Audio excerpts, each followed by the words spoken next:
Shall we begin?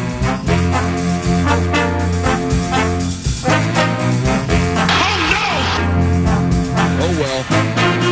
He's got big balls. Let's go. Let's go, everybody. Let's go. Good morning.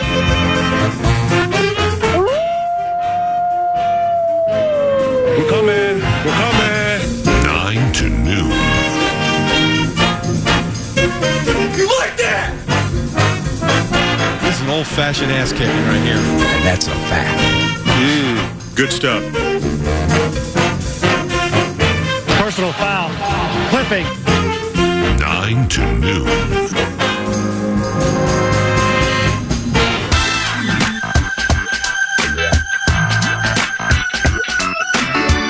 Still with it, 4 to shoot. Now with 3. Turnaround, fall away. Not going glass. He'll drain it straight on. Anthony Edwards, 39 points. Timberwolves, 102.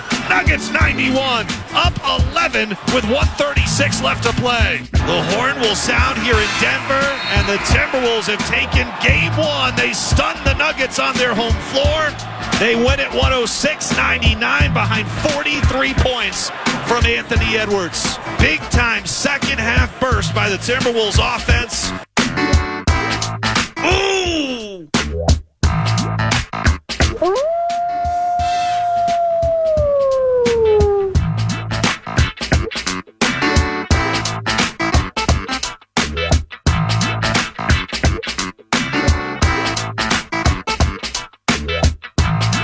Happy Monday.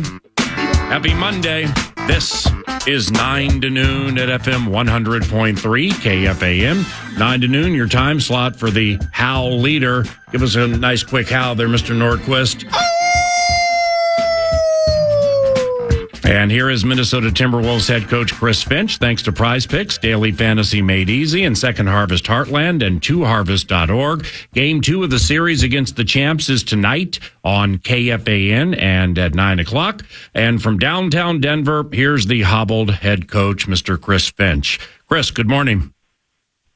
Good morning, PA. How are you? Pretty well. Thank you. Congratulations on Game 1. Now, do you remember the show The Odd Couple with Tony Randall and Jack Klugman? Yeah, of course I do, yeah. Well, that's you and Mike Honori, isn't it? I mean, seriously, you guys take humorous little jabs at each other all the time. It's awesome.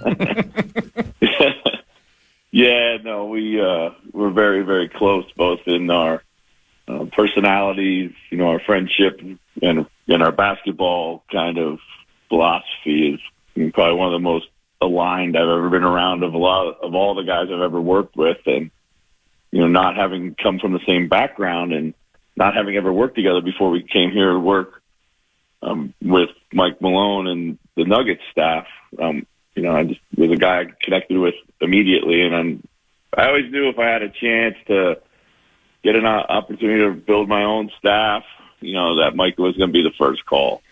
And Micah the other day with the press conference, I mean, just off the cuff, quote, "I called all the good plays, Chris the ones that didn't work."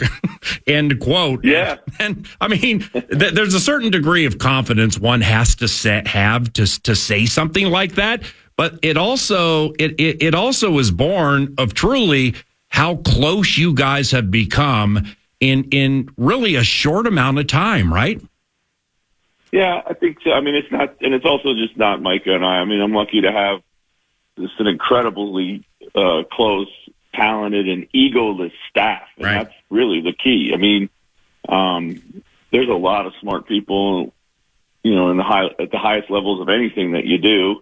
How well you can connect with each other and how well you can accentuate each other's strengths and help each other's weaknesses. That's really what it's all about, and you can't do that unless you're egoless. And we don't have a lot of ego. We don't have ego at all in our staff, and everybody gets along well, and no one gets offended. And we don't always have time to kind of make everybody feel great about their suggestions, whether they're taken or not taken. We just keep moving on. And I always tell our staff, if you give me 10 ideas, I'll probably say no to 9, but the one we say yes to, could make all the difference in the world, and that's what we just have to take pride in, you know. A day or two before you went under the knife last week, and we had Mike and Nori on the radio show, it was an honor and a privilege, but it also was mind-opening to talk about, you know, Prigioni and Elston Turner and Boylan and just everything that goes into it. So I'm really glad you went down that road. Now, I don't know how much you look at social media, like on a bus or when you're bored or whatever, but there are a bunch of Edwards and Michael Jordan side-by-side jumpers and dunks out there on Twitter these days. Let's add Allen Iverson after the way Anthony crossed over on Aaron Gordon and hit that jump shot. I mean, is he playing at or near the highest level of any player you have ever coached? Yeah, I would say he's pretty much right up there. I mean, he's playing certainly at the highest level he's ever played, and it just keeps going from strength to strength. Just making all the right plays, playing with the right amount of confidence. You know, I said this the other day, like it's a balancing act for somebody who faces as much attention as Anthony or Cat when these guys get continually double teamed. We were preaching to them all the time: make the right play, make the right play, make the right play. And you know they generally do, but sometimes they become reluctant. It cuts at who they feel they are as a player because their aggressiveness, you know, might be affected. But what's been incredible about this run that Anthony's on is his aggressiveness has not been affected. He's still staying aggressive. He's still finding ways to get to his spots, his shots, and doing them in clutch moments, and also making the right play alongside of that. Not turning the ball over, getting his teammates great looks, and kind of controlling the defense, because the defense is committing to him. And now when they're committing that much attention, we pretty much know what we're going to get, and he's just kind of orchestrating. That is always going to be one of the final steps in his growth. And for him to sustain it at this level with the stakes right now, it's really high-level basketball. For those who may not know it, Chris referenced it earlier, but Chris coached with the Denver Nuggets and Mike Malone's staff, and you know the Nuggets are the champions, and the champs took that 18-4 punch. Yeah, you guys jump them 18-4, and after that they made it all hectic. I mean, they respond from haymakers a little differently than Phoenix, right? Yeah, for sure. I mean, you know, these guys, like, they're not going to be rattled. They still have, you know, the best player in the world, in my estimation. When the ball is in his hand, everything slows down and everyone's playing at the pace that he wants. He's creating, you know, for himself and others. But they're just going to wear you down, and they have a lot of confidence. Their defense is extremely underrated. If you can continue to get stops, you're never going to be out of a game, no matter what. We know what their offense can be.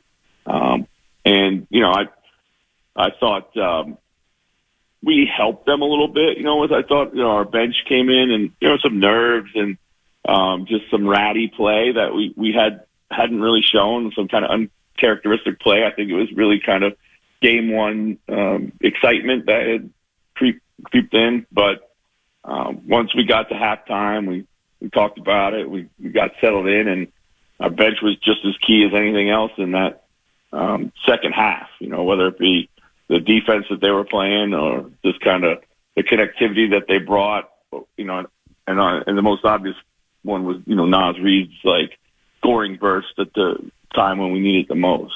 And Rudy, Naz, and Kat, okay, whomever, you guys kept throwing bodies at Jokic, and there were times it was just evident watching it that he didn't like it. Physical series out there Denver way, isn't it, Coach? You got to make it so. He's too good of a player to give him a free pass. He's a pretty physical player himself. If you allow him to dictate, if I had another three bigs, I'd probably play them all on him too. But think about that, and I think maybe we talked about it a couple of weeks ago. But I mean, you're shuffling in these 7-footers, and then Naz and McDaniels are 6'9".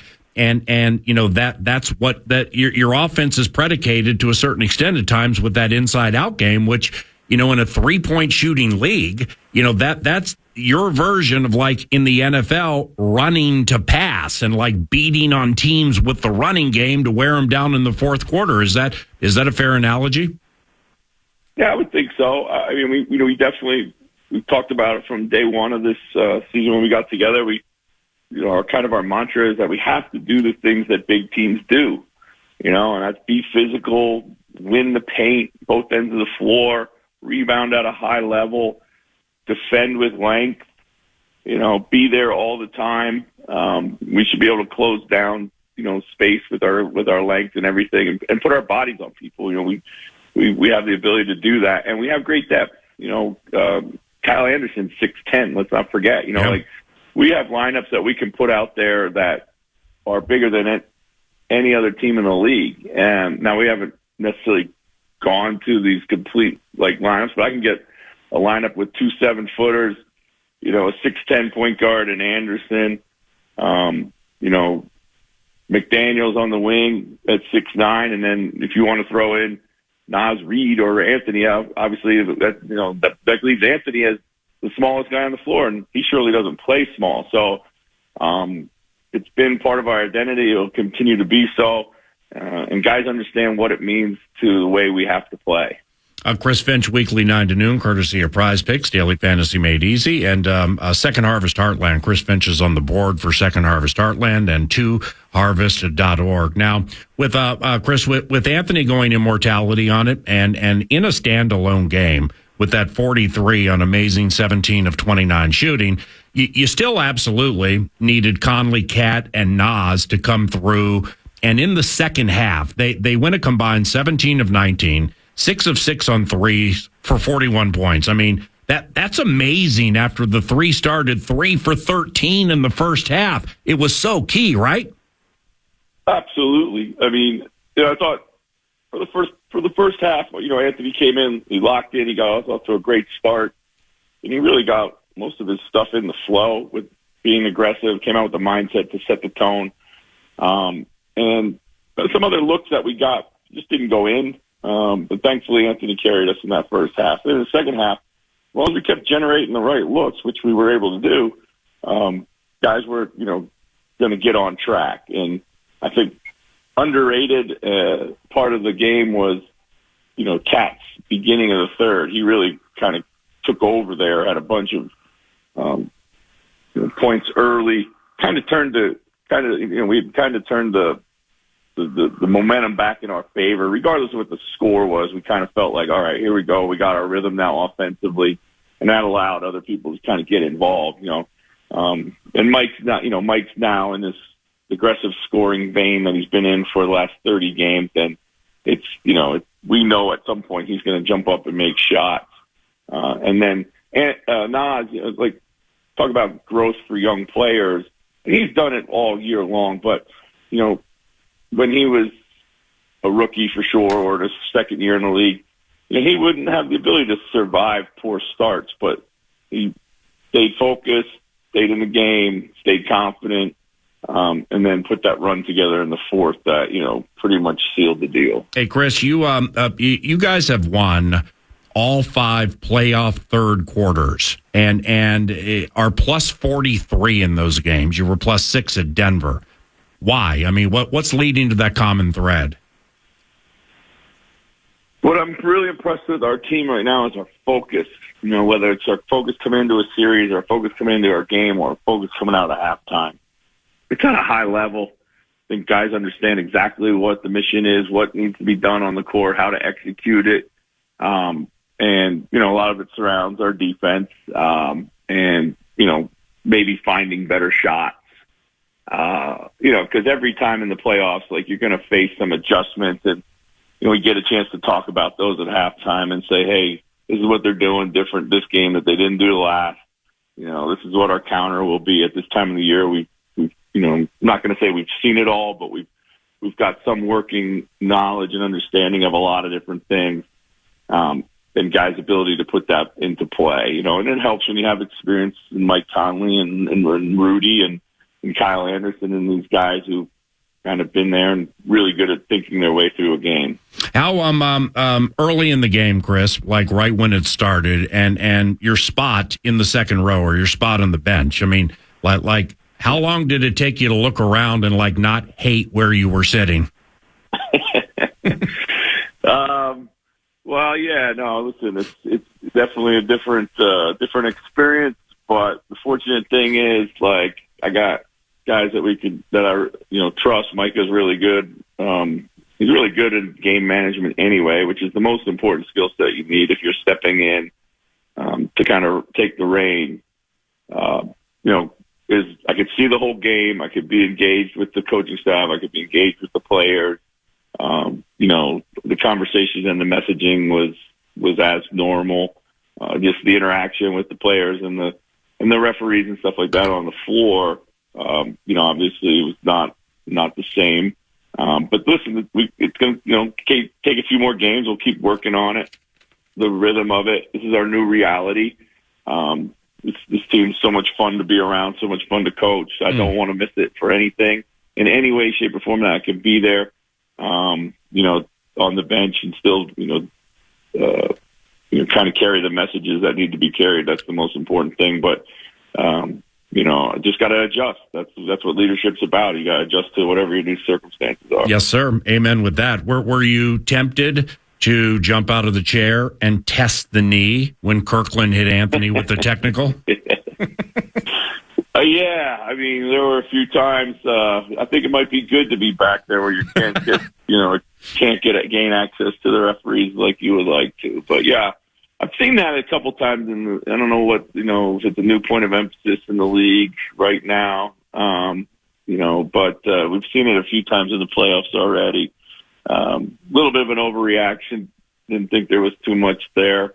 And the league didn't think so either because they rescinded the technical. Serious question here on the knee, then we're done with the knee at least. But seriously, how much, if any, pain were you in during the game? Yeah, I'm in a pretty good amount of pain, like kind of constant pain all the time. But it's getting less and less every day. I've got an incredible medical staff, got great help. When I'm not on the floor there during the game or at practice, I'm pretty much like I am now on the couch, leg up, wrapped in ice, and I'll probably be this way for another week or so. But it's just part of it, It's just, just got to deal with it, and it's not been too bad. I know the guys appreciate having me around, and I appreciate being able to be around, so I wouldn't miss it for anything. And also, I'd just like to say to that point, I do understand that a lot of people have donated to Second Harvest as a tribute to my injury, wow. which is incredibly moving and impactful. And I can't thank everybody enough. If it takes an injury to get some people the help they need, then that makes it all the better. That's beautiful. That's really beautiful. I'm glad you shared that. And with the pain in the knee, imagine the plays you could design on a morphine drip. Have you ever thought of that? Yeah, that'd be kind of funny, man. I don't know if they let you have 6 or 7 players on the floor, because that's how many you would see. So. Why is Rudy shooting so many threes? Just the last couple here, and thanks for the time. Just the second time in Mike Conley's career, he's playing in the second round of the playoffs, and he's hitting some of the biggest shots of his life right now, isn't he? He is. I mean, he's just so clutch.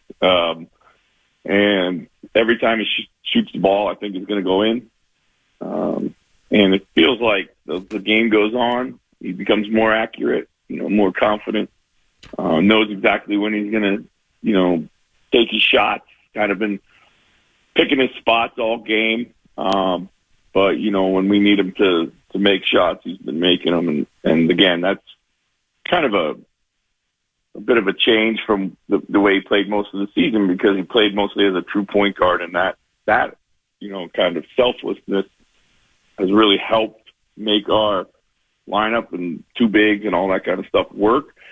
but when Cat went down and we knew we needed more scoring and we knew we were going to need it in the playoffs anyway, it kind of happened at the perfect time where he was able to just got 25 game run to really find his aggressive edge. And we're seeing it now. If Jokic is shooting 9 or more threes in a game, is that to your favor? I would say generally, I mean, most teams would be happy if he's taking that many threes. I mean, he's a very good shooter, but he himself will tell you he doesn't want to shoot that many. And, I think his incomplete game, anytime you can make a great player like that one-dimensional, no matter whether it's make him just a scorer or make him just a facilitator or make him just a, post-up player or just a perimeter player, whatever it is, if you're able to make a great player one-dimensional, you got to be happy with that. You just have to be willing to live with the dimension that you've chosen. But, he's too good of a player. He's probably not going to take the bait and just kind of turn into a one-dimensional player. And lastly, Chris, this this is not to diminish the positives from Karl Anthony Towns Saturday, but what do you say to Karl about the fouls? Yeah, I mean, it's just, I think, first of all, the foul on the jump ball, I mean, my God, I don't think I've ever seen that before, and I'm not even sure, who tied up who. It's a play on. There's a zero advantage game to it. So that one was a tough one. I mean, he's going to have, he's been drawing tough assignments here. He's been guarding Jokic last series. He guarded Durant. When you're guarding those guys, you have six eyes of officials on you all the time, right, because of the amount of attention. So anything like that, not super clean gets whistled against you. He's done a good job of avoiding the offensive fouls, which is the ones that really kind of hinder him in his ability to play.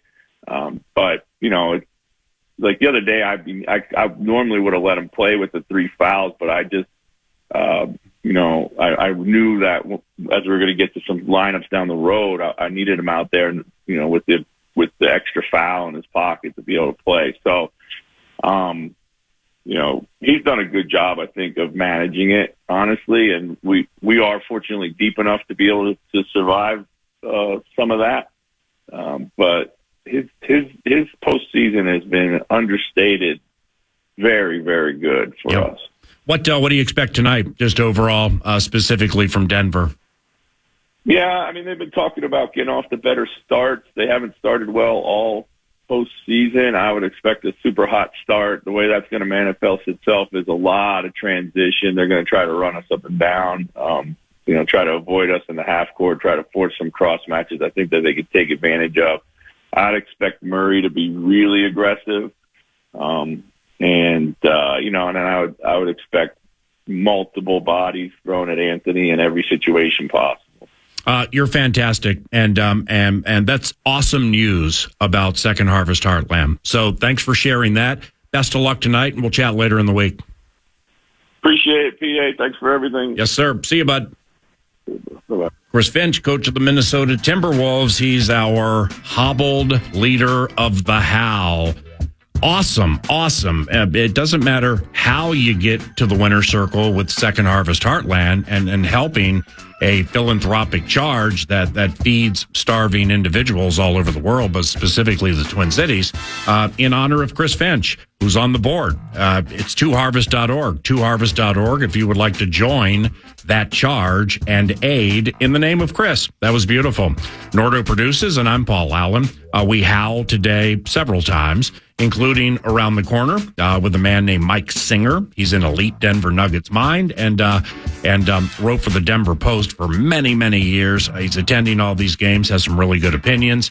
So we get the head coach's opinions or thoughts, and then those from somebody planted in the belly of the beast, Denver, Colorado. And then after that, your thoughts via the talkbacks and the free iHeartRadio app.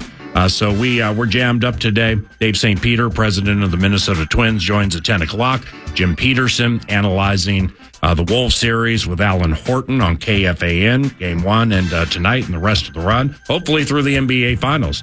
Beloved Jim Pete at about 11 o'clock. And I'm Paul Allen. Thank you, TimberTech. Thank you, TimberTech.com for what's on deck 9 to noon, which includes Nordo and that cash thing. Either before or after you send those Wolves-related talkbacks via the free iHeartRadio app, get to KFAN.com because the Fan and BigDeck.com want to give you a chance to put $1,000 in your hand with the National Cash Contest. Use the keyword money at KFAN.com. You might win $1,000. Keywords money, KFAN.com. Today. KFAN.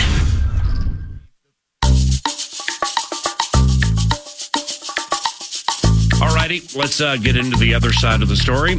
Super well-respected writer Mike Singer, longtime Denver Post scribe, and elite Denver Nuggets mind joins 9 to noon now. Follow him at msinger via the X Machine. And thanks for helping the show, Mike. I'm Paul Allen. Good to meet you. You too. Appreciate you having me on. No problem, man. How long have you written about or opined on the Denver Nuggets? I mean, are we talking back through Dikembe bouncing the Sonics to Fat Lever and then like Dan Issel? We're not talking that long. We are talking pretty much the entire iteration of Nikola Jokic's playoff run. So this is their 6th season in the postseason.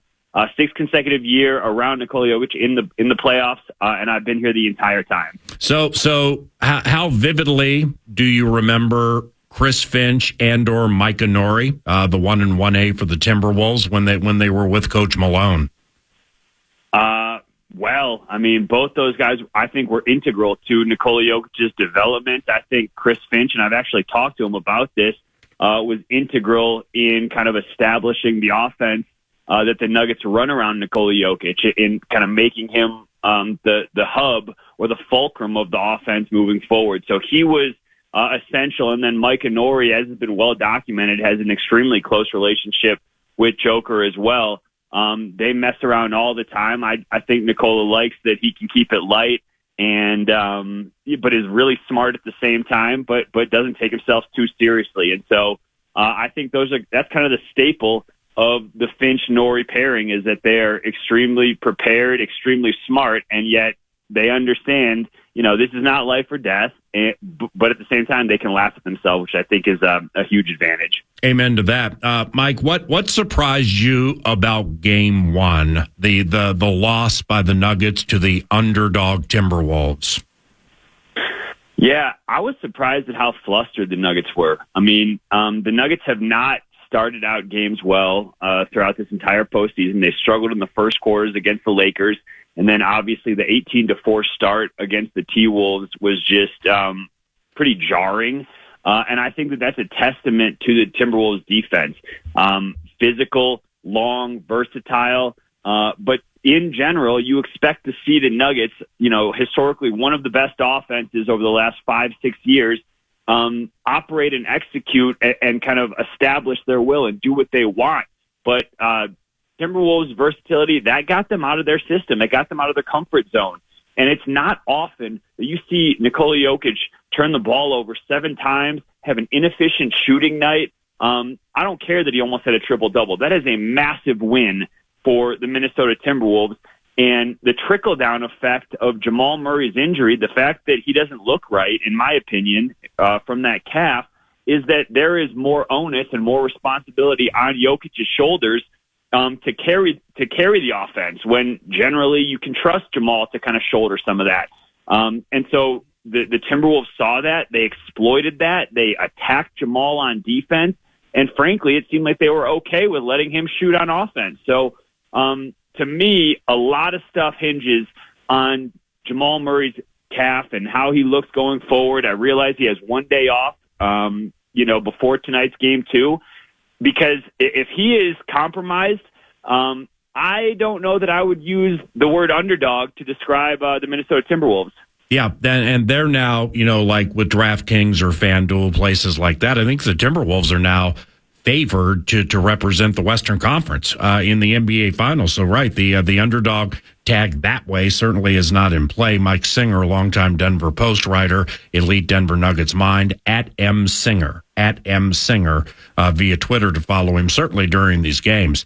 Boy, that what you say about Jamal is, that's polarizing, because what were there between offing the Lakers and game 1 versus the T-Wolves, I mean, that's like 5 days. So, I know in that last Lakers game, he was dicey to play, and then, he played and obviously played well, specifically with the game-winning shot. But, I mean, that's a major, major problem if Jamal Murray is playing significantly hurt, right? I mean, you can't overstate that. On offense, he is their, 1A, 1B, and on defense, I think that they were targeting him. They tried to put him in pick and roll. Mike Conley was constantly calling for the pick and roll there. Ant was targeting him, and it's just like, you have to play him if he is available, if he says he can play, and he's a notoriously really tough dude who's played through injuries and played through physical ailments before. But this is the postseason where you seize on vulnerabilities and you seize on, ostensible weaknesses within opponent's defense. So absolutely, if Jamal is compromised, and again, so the 1 day off in between is not going to help. Now, what happens between 2 and 3 when he has 4 days off? To your point, that's exactly the space between the first round and the second round. And if that didn't do it, then are we confident that he's going to look okay come game 3? And if there's one thing we know about calf injuries, it's that playing on them does not heal them. You need rest. And at the end of the day, look, it's his decision, and he obviously feels comfortable enough to play. So it's hard for me to pass any judgment on that. But the truth is that, I mean, look, Anthony Edwards said this to the Denver Post before the series started. If the Nuggets don't have Jamal Murray, they are not a good team. Now, I don't know if I agree with that, but that's Ant's perspective. And if Jamal is hurt, I don't know what percentage he was, but Michael Malone copped to it yesterday. He said, this is the situation we find ourselves in, which is a rather alarming phrase if I'm a Nuggets fan. You've seen Nikola, all of Nikola Jokic's games, okay, ma'am? So do you sense Jokic is getting frustrated with all those bigs flying at him and banging into him? If you go back to the bubble in 2020, the team that frustrated the Nuggets and Nikola Jokic more than any other was Los Angeles Lakers in the Western Conference Finals. Why did that team fluster them? It was because they had Dwight Howard, JaVale McGee, Anthony Davis, and LeBron James in the front court to mess with Joker. What do the Timberwolves have that is comparable to those Los Angeles Lakers? It's size and depth in the front court. Naz Reid changes the complexion of the matchup because he's such a huge, versatile big that comes off the bench that playing Aaron Gordon at the backup 5 doesn't necessarily mean he can cover Naz Reid because you still got to worry about Karl Anthony Towns. You got to worry about Kyle Anderson. And they just have a huge front court, even in that second unit. So when Joker rests, it's like, it's hold your breath time. And what's funny is if you look at the plus minuses, it was actually the Nuggets starters who struggled so mightily, and it was the bench unit that actually played fairly well. But in terms of the bodies that they can throw at him, the fouls that he can accrue, the length that they throw at him with Rudy Gobert roaming the baseline, kind of playing that free safety, and Towns taking the primary point of defense, absolutely. This is a defensive scheme that frustrates him and is the most impactful way to slow him down. And let's be honest, are we really surprised? Is there a team more equipped to mess with Nikola Jokic and his preferred style of play than the Minnesota Timberwolves? Given, I'm going to steal a phrase from our guy John Krasinski. I believe he used the phrase cross-pollination between these two franchises. Tim Connolly, Chris Finch, Mike Nori, even Monte Morris, the backup point guard, played with Joker for several seasons. So they know they have. If there is a book on Nikola Jokic, the Minnesota Timberwolves have it. And Johnny Athletic, don't leave home without him. Mike Singer, at @MSinger via Twitter. Despite the 43 on amazing shooting, didn't you think there were times the former Jayhawk Christian Brown played fair country defense on Anthony Edwards? I did. I thought that Christian Brown maybe was the most effective one-on-one defender that the Nuggets had to deploy on Ant. We saw it in that third quarter. He had a couple amazing stops on him. And going back to the first round, I mean, they put Christian Brown on LeBron James, and he had a couple really impressive possessions. He is a tough, physical, hard-nosed defender who is extremely athletic.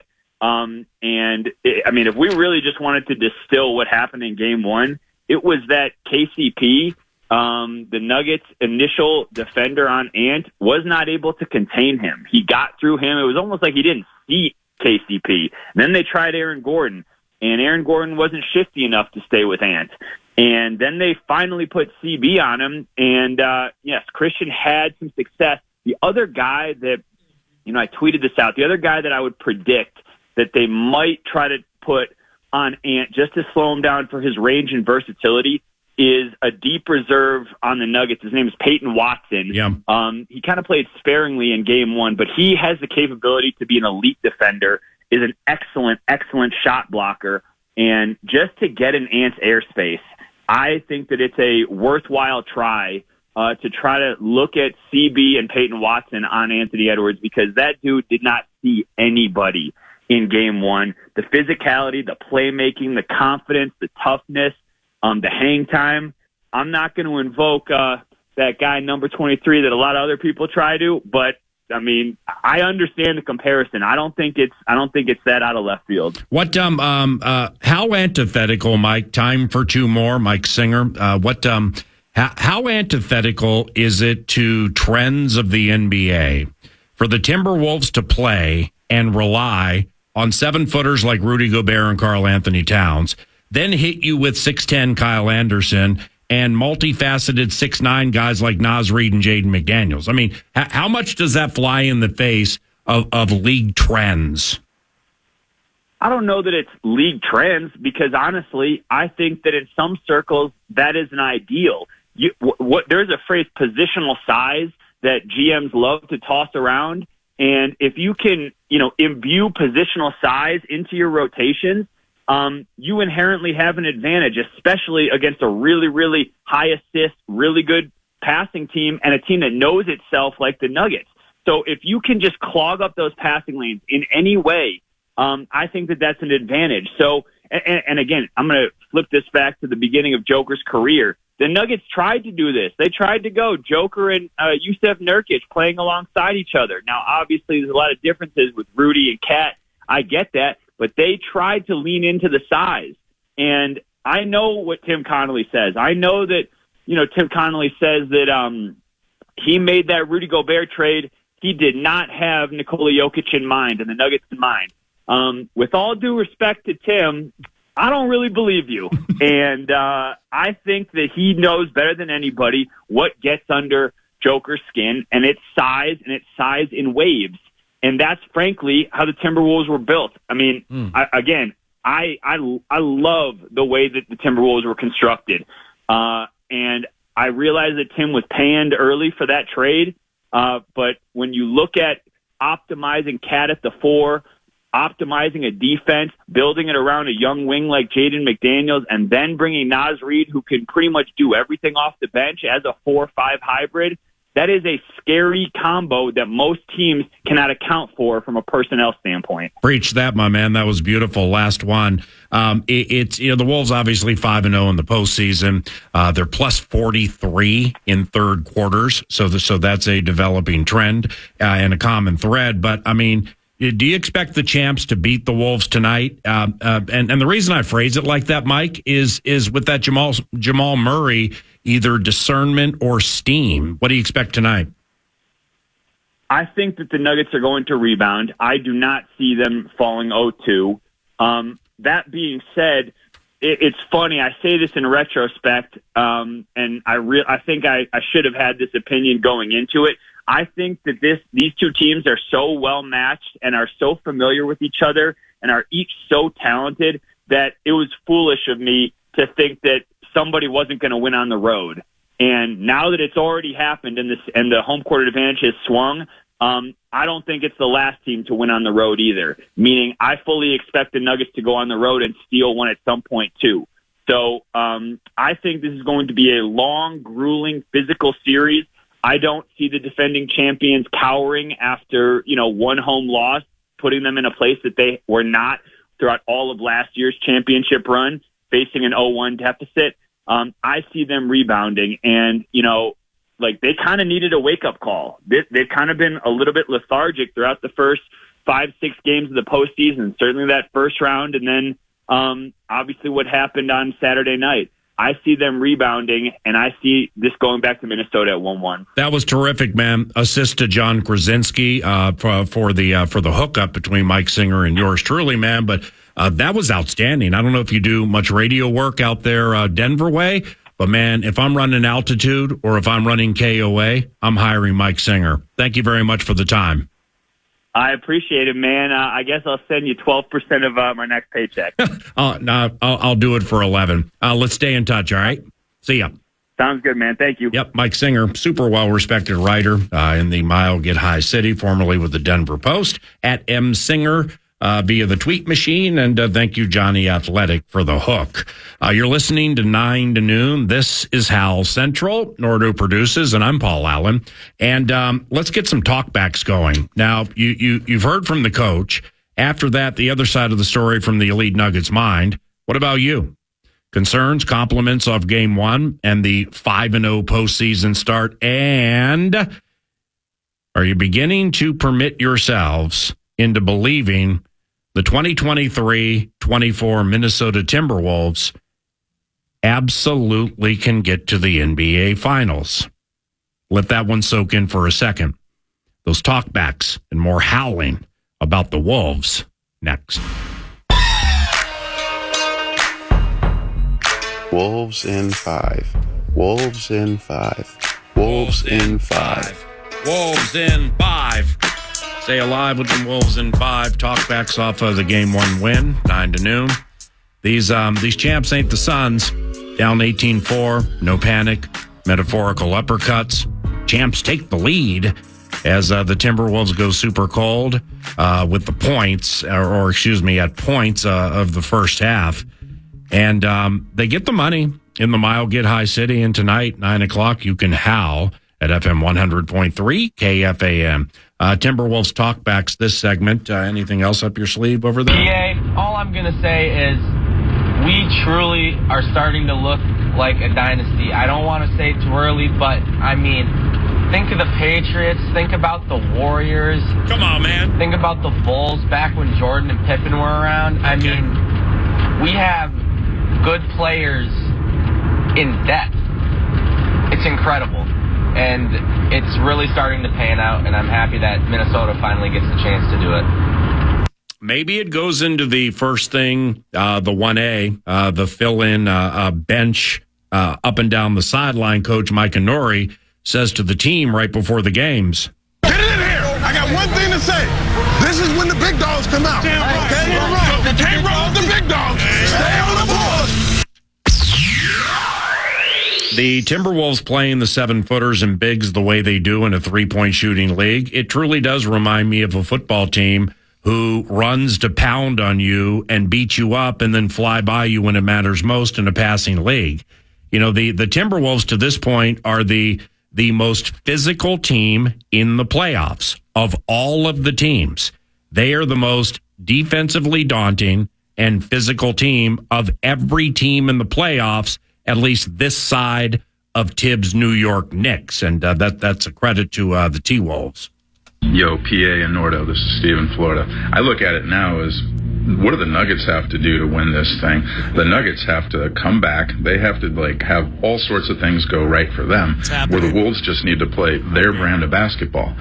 What they need, though, is for Jaden McDaniels not to go 0 for 7. He has to score some points and get his 8 to 10 points a game for them to really be closing people out and winning by a few. Thanks.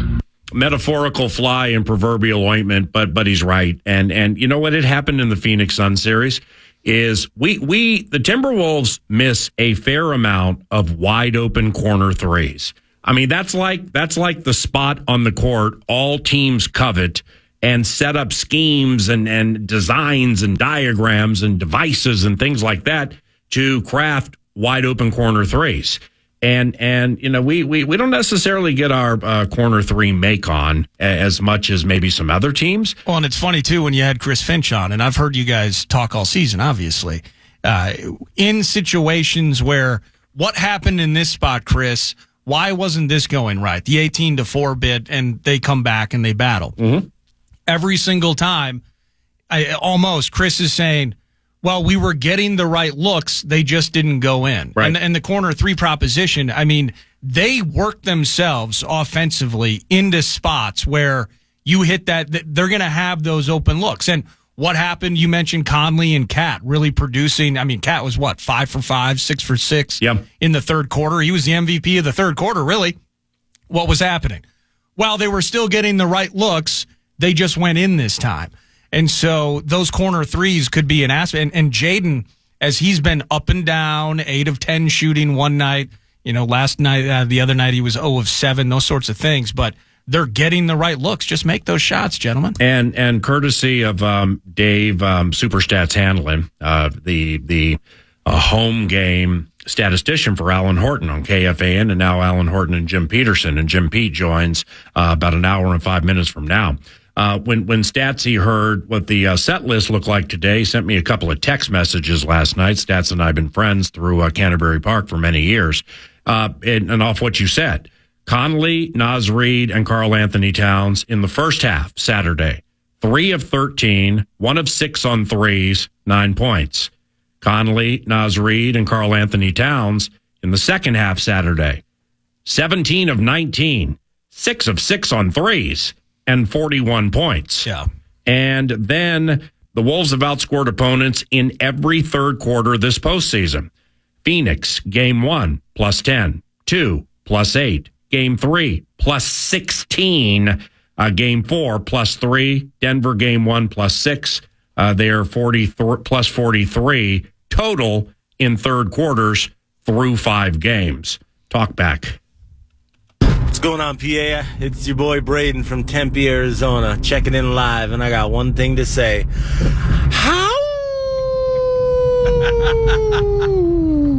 Wolves in 6, baby. Let's go. I don't know if you're calling Howlin' with the Homies, Max Fuller and Robbie Rosenhaus with our Fan Line show, but you should be, because you would fit in absolutely beautifully. What's next? Hey, PA. This is Isaac from Minneapolis. I only got 3 words for you. Wolves in 4. Hey!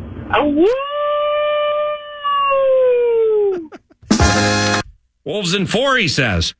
I mean, we talked about the bigs, and then the Denver scribe, who has followed Nikola Jokic very closely all of his career, and really who wants 7-footers running into them purposely and banging them within the constraints of the rules. So, you can look at Jokic's box score from Saturday, but he did in no way impacted the game the way the best player in the world generally impacts the game. He was uncomfortable, man. Uncomfortable. Perfect way to put it. And those 9 threes, I'm glad you mentioned that with the coach. Like, there's no chance in a normal game. No.